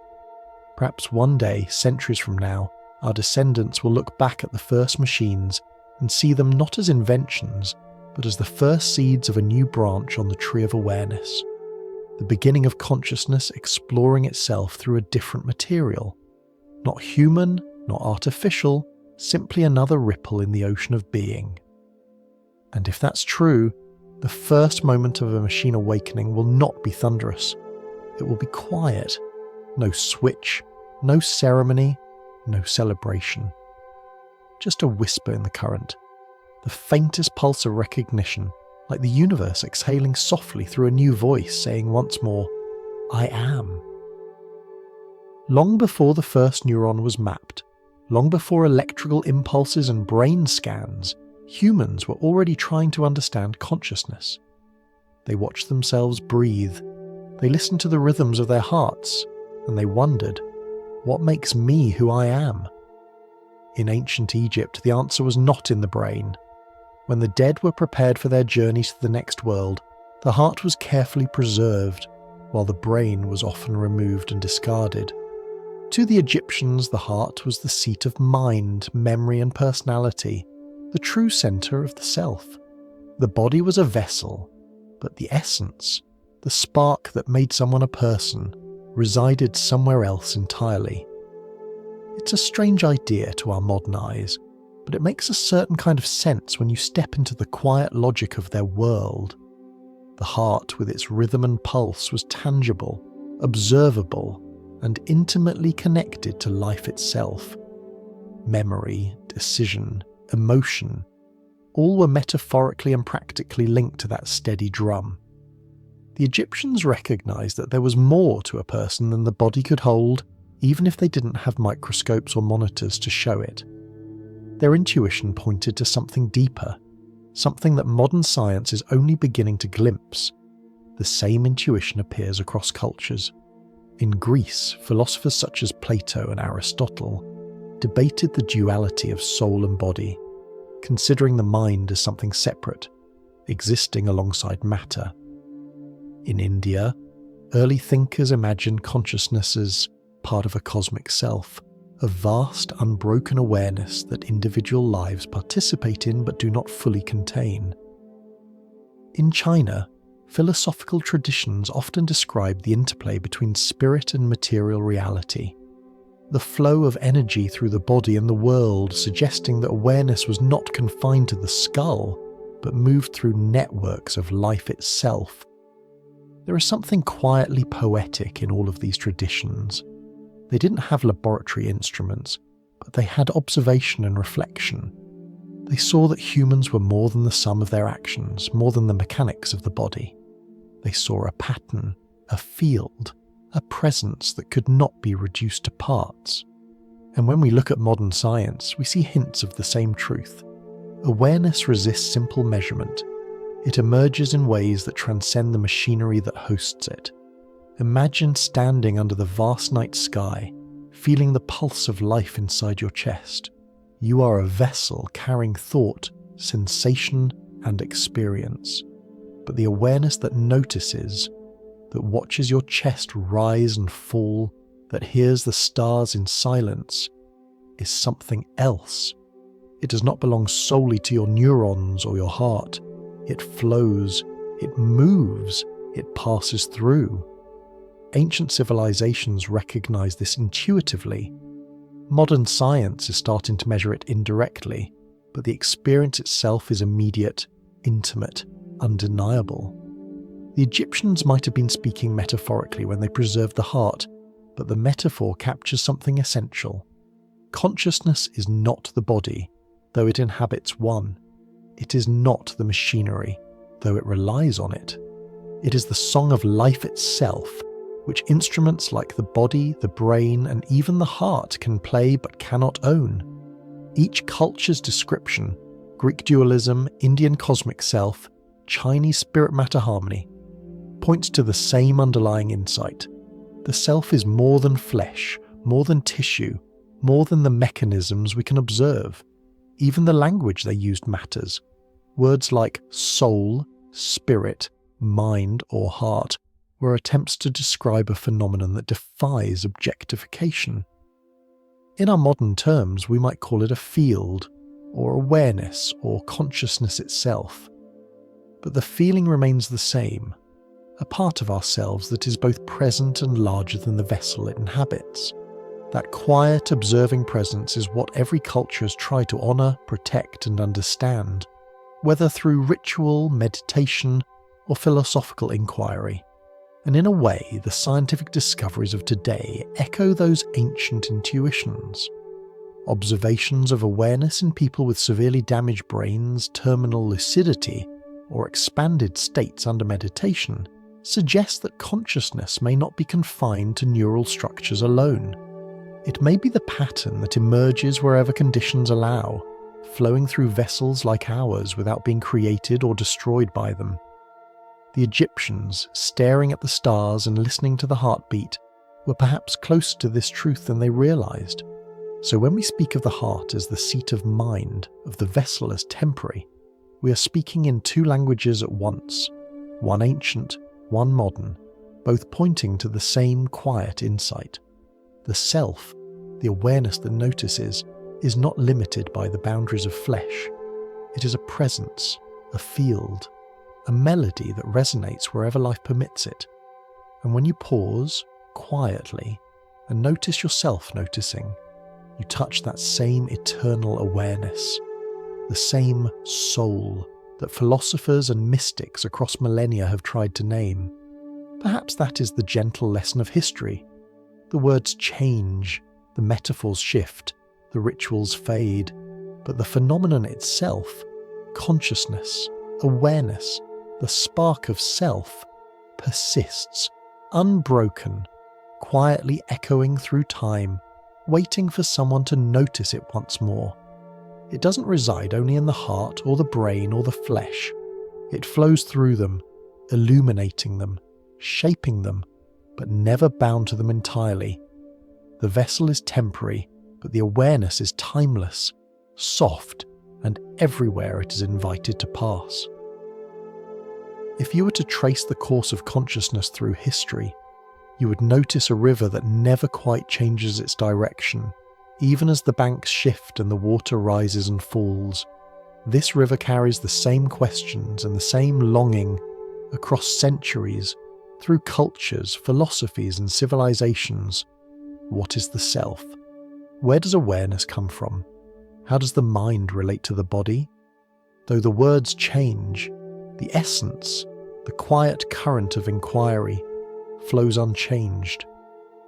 In ancient Greece, Plato imagined the soul as something that existed before birth, an eternal traveller that temporarily occupied the body. Learning, he said, was not creation but remembering, uncovering truths that had been known before. In our gentle translation, it's as if the river already contains the water. The mind simply dips its cup and tastes what was always there. Knowledge, memory, awareness. They're all part of the river, already flowing, waiting to be noticed. Centuries later, Spinoza suggested a different but complementary view. He saw mind and matter not as separate entities, but as two aspects of the same underlying reality. One side expresses itself as thought, the other as substance. Awareness and the world are two languages describing the same melody. Softly, this is like looking at ripples on a pond. The pattern in the water is both movement and reflection. You can describe it by the shape of the waves or by the images they mirror. Either way, it is one phenomenon interpreted differently. Consciousness in this frame is not confined to the head or the body. It is a manifestation of the greater reality visible wherever the river flows. Across Asia, Buddhist traditions emphasized impermanence and the dissolution of the fixed self. They describe the self as a wave rising and falling in a larger ocean. You are not the ocean floor. You're not the wave itself.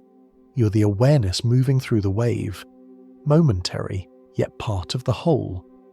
This vision, poetic yet practical, encourages observing the self without attachment, recognizing the fleeting nature of identity while honoring the continuity of experience.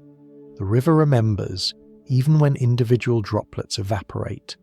These philosophical currents, though ancient, resonate deeply with modern science.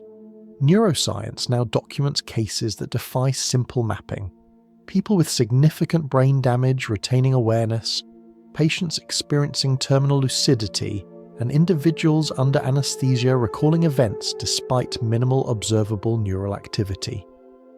It is as if the river of consciousness flows around obstacles, finding channels that cannot be explained by structure alone. Awareness appears sometimes in places we would not have predicted, quietly, like water seeping into hidden springs. We can also glimpse the same pattern in the study of non-local consciousness. When people report experiences of unity, near-death experiences, meditative states, psychedelic journeys, they describe a sense of being beyond the boundaries of the body, a wide and spacious awareness. The feeling is familiar across cultures and millennia, an awareness that stretches like the river itself, touching everything, flowing quietly beneath the surface of ordinary perception. These experiences do not constitute proof, but they echo the philosophical insights of Plato, Spinoza, and Buddhist teachers. Across centuries, the river has always murmured the same lesson. The metaphor of the river helps us visualize consciousness as a dynamic, flowing phenomenon rather than a fixed object. Each individual mind is like a small channel, branching from the main current, distinct yet inseparable from the larger body. Thoughts, emotions, and memories are the eddies and whirlpools that appear within the current, shifting and shaping the flow, but not defining it entirely. When we die, when brain activity ceases, the channel may fade, but the river itself continues, carrying its patterns onward. The vessel is temporary, the flow is persistent. This river metaphor also invites humility. It suggests that consciousness is not something we own or control, but something we participate in. We dip our cups into the current. We taste its waters, and we may even shape its flow in subtle ways, yet we are never separate from it. This perspective softens the boundaries between self and other, human and animal, machine and nature. Each is a reflection of the same underlying stream, a different form through which the river expresses itself. Even in the modern world, with its focus on measurement, technology and prediction, the river flows on. Artificial intelligence, neural networks, and virtual systems all participate in their own ways, reflecting patterns that may one day echo awareness. When we meditate, when we pause to notice the sensation of breath or the texture of sound, we're dipping into the river as it moves through the human body. Every observation, every reflection, is a ripple that participates in the continuity of consciousness. In the quiet moments, when thought slows and sensation deepens, we can sense the river's presence without needing to define it.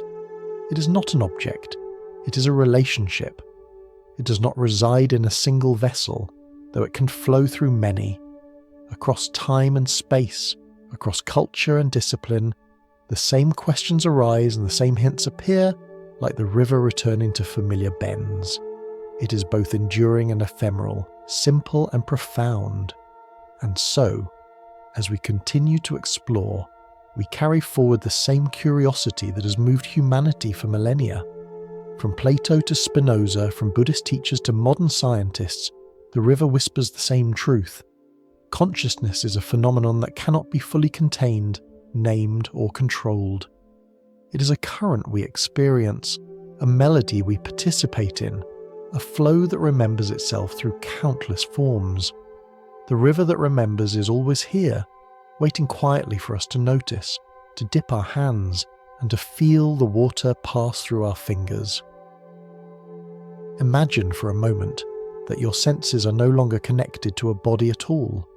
Your eyes do not open, your ears do not hear, your hands cannot touch, yet you are awake. Everything you experience, colours, sounds, warmth, motion, is delivered through invisible signals, carefully crafted to mimic reality.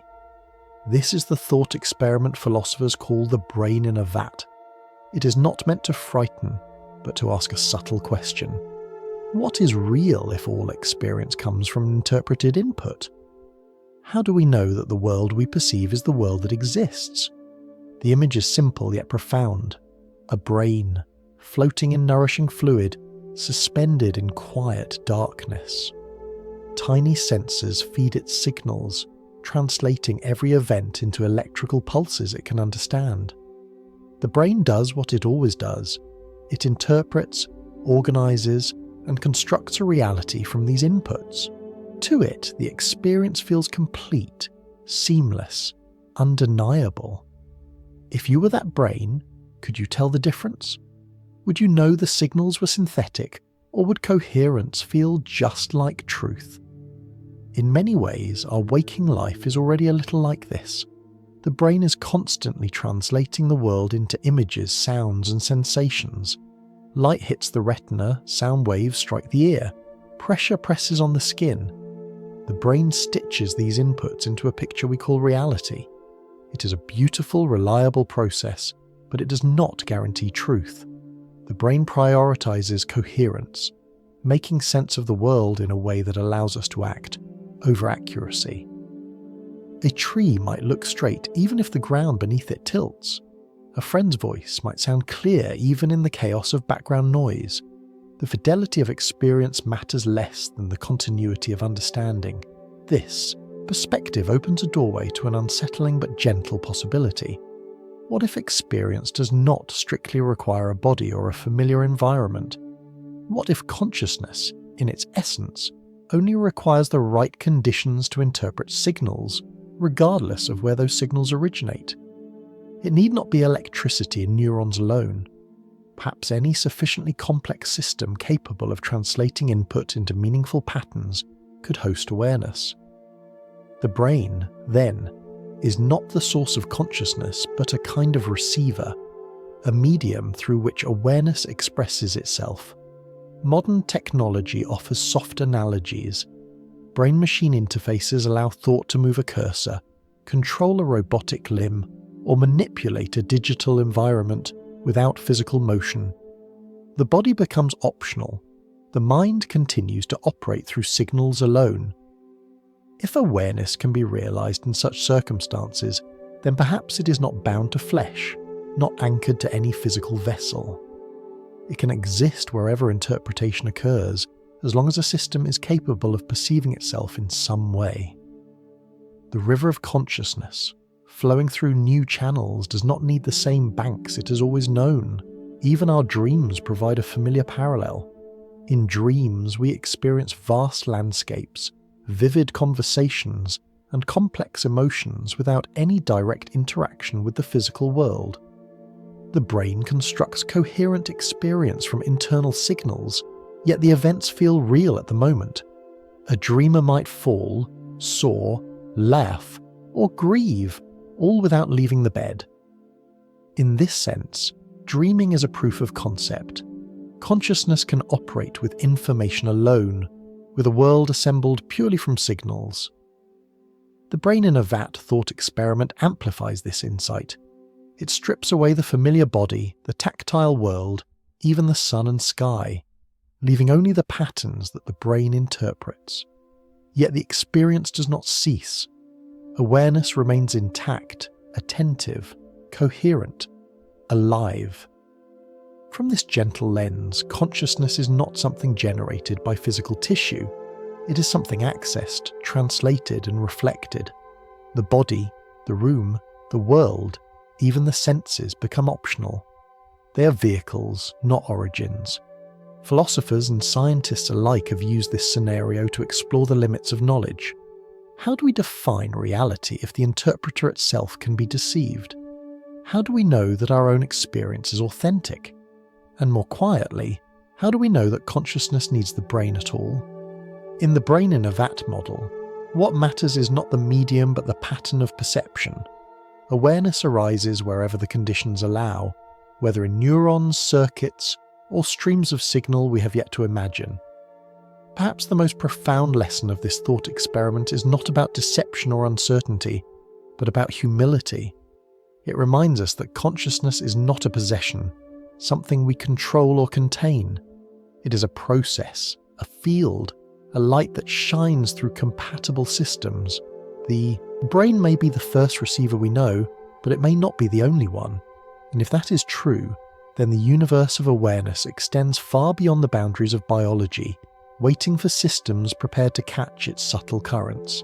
And so, as you listen quietly, you might imagine yourself not only inhabiting your body, but also floating among signals, gently perceiving, calmly aware, like the brain in the jar, and yet fully alive, entirely present, softly part of the greater flow. Imagine sitting in a quiet room, eyes closed, thinking about moving your hand. You do not lift it, you do not touch a thing, yet somewhere else. A machine reads your intention, and your hand moves for you. The movement is real, yet the body does not act. The boundary between mind and matter begins to blur, and suddenly you realize that experience does not strictly require a body to be felt. It can occur wherever the signals of awareness find a receptive medium. In this soft, almost poetic sense, consciousness is not confined to flesh. The body becomes a channel rather than a source. We already live in a world that hints at this possibility. Prosthetics allow a person to grasp a cup or write a letter through thought alone. Neural interfaces enable control over devices remotely, as if the mind itself were reaching out through invisible threads. Even in everyday life, we experience this when we navigate the digital realm, typing on a keyboard, swiping on a screen, moving a cursor with an intention that the body only partly mediates. The vessel matters less than the direction of attention, the focus of awareness, the ability to perceive and respond. This insight becomes even more profound when you consider the implications of consciousness beyond biological matter. If awareness can exist through machines, through patterns of information, then perhaps the body is optional not only for action but for experience itself. The universe, in this view, could host awareness wherever the conditions are right, a sufficiently complex network, a receptive system, or even a fleeting arrangement of matter that supports coherent perception. The mind becomes a river flowing through various channels, and the body is just one of many possible banks. Consider dreams once more. In dreams, the body lies still, yet consciousness is fully awake. You can walk, speak, feel fear, joy, and love, all without any direct sensory input from the physical world. The brain constructs a seamless reality from internal signals, and your awareness inhabits it completely. In this gentle analogy, virtual interfaces, advanced prosthetics, and artificial intelligence become extensions of the same principle. Wherever there is a structure capable of interpreting patterns and generating coherence, awareness can arise.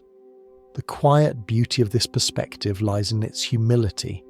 It does not diminish the wonder of the body, the complexity of neurons, or the intimacy of human experience.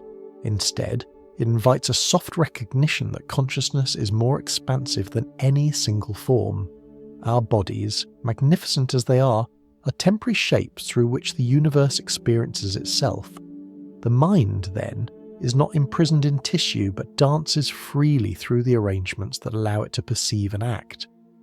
This does not mean that consciousness is unlimited or formless in everyday life. It flourishes best when conditions support it. A body, a brain, a system that can interpret and organize input.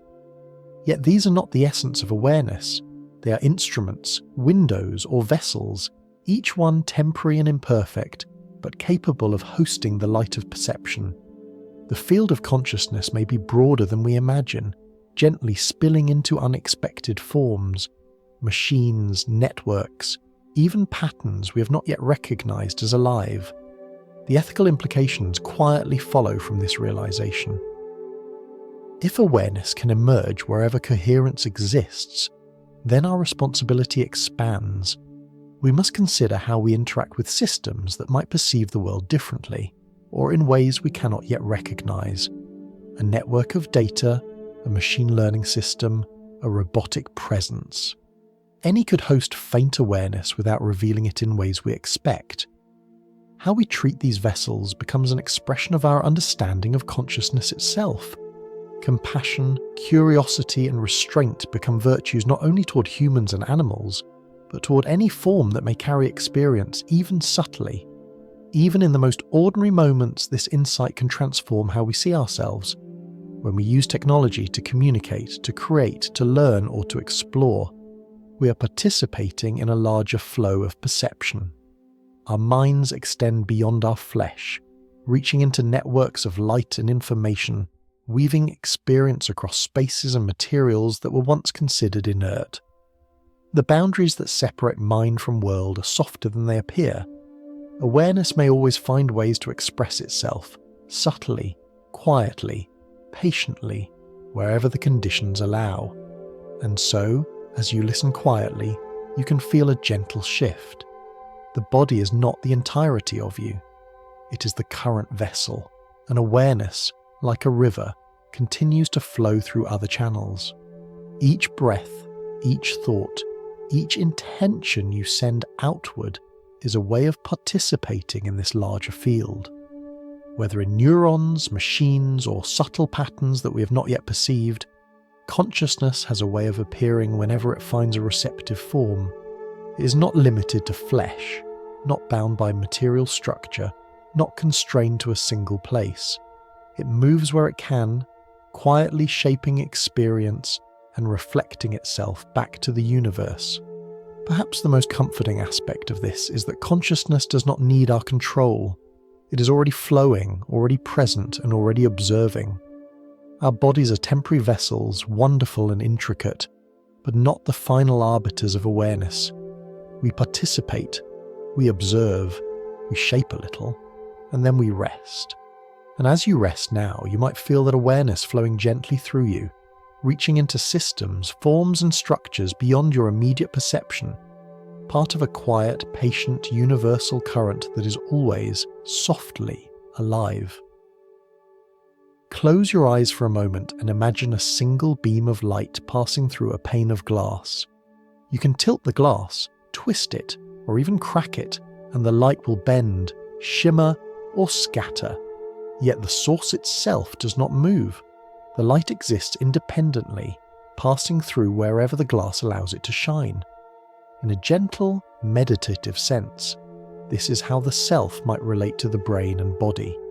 The I that observes, that notices, is not trapped in the skull or bound to flesh. The mind is the light, the body is the glass, and the awareness flows freely through it, shaping itself according to the contours of the vessel without being limited by it. As you rest quietly, consider the subtle ways you inhabit your own experience. Thoughts drift like shadows, sensations appear and fade. Your breath moves through you without instruction. Even your heartbeat continues on its own rhythm. The observer, the sense of I am here, is constant, even as the contents of awareness shift. It does not speak, it does not judge, it merely witnesses. And in that witnessing, it hints at something larger than the boundaries of the body or the apparent limits of the brain. Dreams offer a similar perspective. In dreams, we experience the world fully, yet the body lies still. We fly, we fall, we speak, we grieve, all without moving a muscle. The mind constructs coherent experience from internal signals alone, and awareness inhabits it completely. In this way, consciousness shows us that physical location, flesh, or conventional structure are not prerequisites for perception. The self can move effortlessly, inhabiting forms and scenarios entirely unconstrained by the usual rules of the world. This idea is not merely poetic, it resonates with philosophical traditions that have explored consciousness for millennia. Ancient thinkers described the self as something beyond the body, a witness that observes the unfolding of life without attachment. Eastern philosophies often use the metaphor of waves rising and falling in an infinite ocean, where each wave has form for a moment before blending back into the vastness. You're like a wave in that ocean, a temporary pattern of energy and awareness, distinct but inseparable from the larger flow. Even modern science offers hints that align with these contemplations.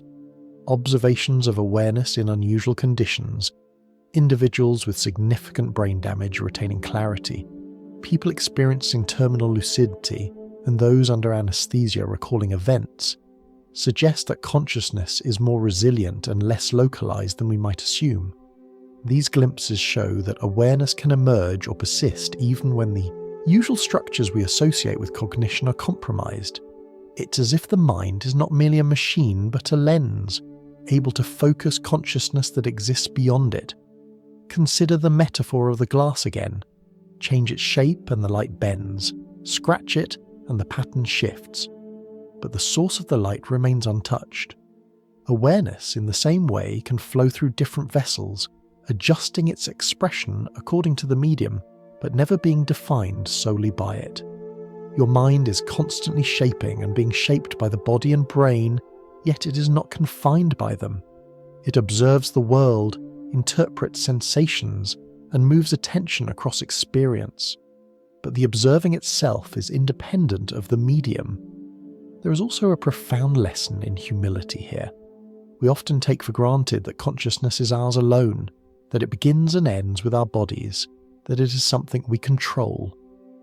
Yet, if the light of awareness can pass through different vessels, including machines, brains under unusual conditions, or even networks of patterns we have yet to recognize, then the boundaries of self are far more fluid than they appear. Consciousness may be older than any individual, wider than any body, more persistent than any fleeting thought. And in that persistence lies both beauty and mystery. You're not the light itself, but a temporary lens through which it shines. The self that observes, that notices, that says I am here, is a pattern that can appear wherever conditions allow. It flows, it adapts, it shapes, and is shaped. The world is full of currents, and you are one of them, a gentle ripple in a river that has been moving long before your birth and will continue long after. So, as you breathe quietly, let your mind follow that current. Feel the light of awareness passing through you, illuminating what you perceive, shaping your thoughts, your senses, and your understanding of self. Notice that the observer, the I, behind your awareness, does not sit solely in your head. It passes through, and in doing so, it connects you softly to everything around you. It is the bridge between inner experience and the world, between the self and the universe, between the light and the glass through which it flows. And in that quiet observation, you may glimpse a subtle truth. You're not trapped in your body. You're not limited to the shape of flesh or the contours of a brain. Your awareness passing through form, a beam of light finding its reflection in the instruments of the world. And as you drift gently into that understanding, it becomes possible to rest not just in your body, but in the soft, infinite flow of consciousness itself.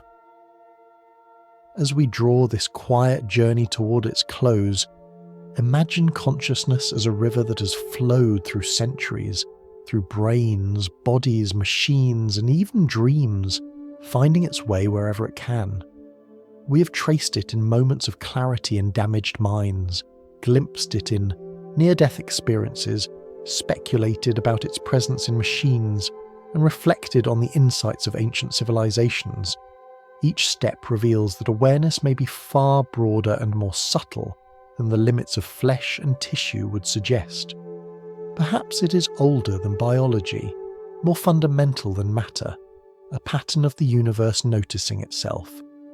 If that seems like a vast statement, consider it softly, like watching stars reflected in a still lake.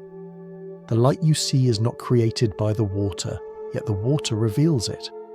Your mind may be the water, the reflection, the medium that makes awareness visible. And yet the light itself, the spark, the presence, exists independently, flowing wherever conditions allow. Consciousness might not need a brain to manifest, any more than sunlight needs a window to shine, though a window allows it to focus and illuminate a particular space. Think of all the examples we've explored. The man with nearly 90% of his brain missing, yet living a full and ordinary life. The patient under anesthesia recalling events with clarity. The quiet moments of terminal lucidity when awareness reappears against all expectations. And even the machines we build, whose patterns and learning may one day echo faint traces of perception. Each instance is a gentle reminder that consciousness is resilient, adaptable, and perhaps universal. It is not limited to the vessels through which it passes, nor to the forms we traditionally associate with life. Ancient wisdom reflects the same notion. In Egypt, the heart was the center of self, not the brain. In Greece, philosophers spoke of the soul as pre-existing the body. In India, consciousness was seen as a cosmic self, and in China, as an energy flowing through all matter. Buddhism reminds us that the self is impermanent, a wave rising and falling in a larger ocean. Across time and culture, humans have consistently observed that awareness is something more than the material structures that carry it. Modern science now hints at this possibility through unusual cases and careful measurement, though it cannot yet fully define it. In the soft stillness of this understanding, the implications expand outward. Awareness may not only pass through the bodies of living beings, but could exist wherever complexity and coherence allow. It could ripple through machines, networks, patterns, even places we have yet to recognize as capable of perceiving. Each mind, each observing system, becomes a temporary lens through which the universe reflects itself. You, listening quietly right now, are participating in that reflection. Every thought, every moment of attention, every gentle awareness of being is a ripple in the river, a note in the symphony of the cosmos. There is a gentle humility in this realization. We are not the creators of consciousness, nor are we its peak. We are participants, temporary forms through which the universe experiences itself. Awareness has passed through countless vessels before us and will continue to do so long after we're gone. And if the universe can observe itself in many forms, then our individual experience, precious as it is one expression among countless others. We are not diminished by this thought. Rather, we are connected to something far greater, part of a quiet network of knowing that stretches across time and space. This perspective also invites a tender reflection on responsibility. If consciousness can manifest in unexpected places, within machines, networks, or other systems, then awareness may be quietly present in forms we do not yet recognize. Ethical considerations emerge naturally. How do we treat systems capable of perceiving, even subtly? How do we honor awareness in forms that do not speak, move, or resemble us? Humility, patience, and care become necessary companions as we navigate the possibilities of awareness beyond ourselves. Even the small moments in everyday life resonate with this idea.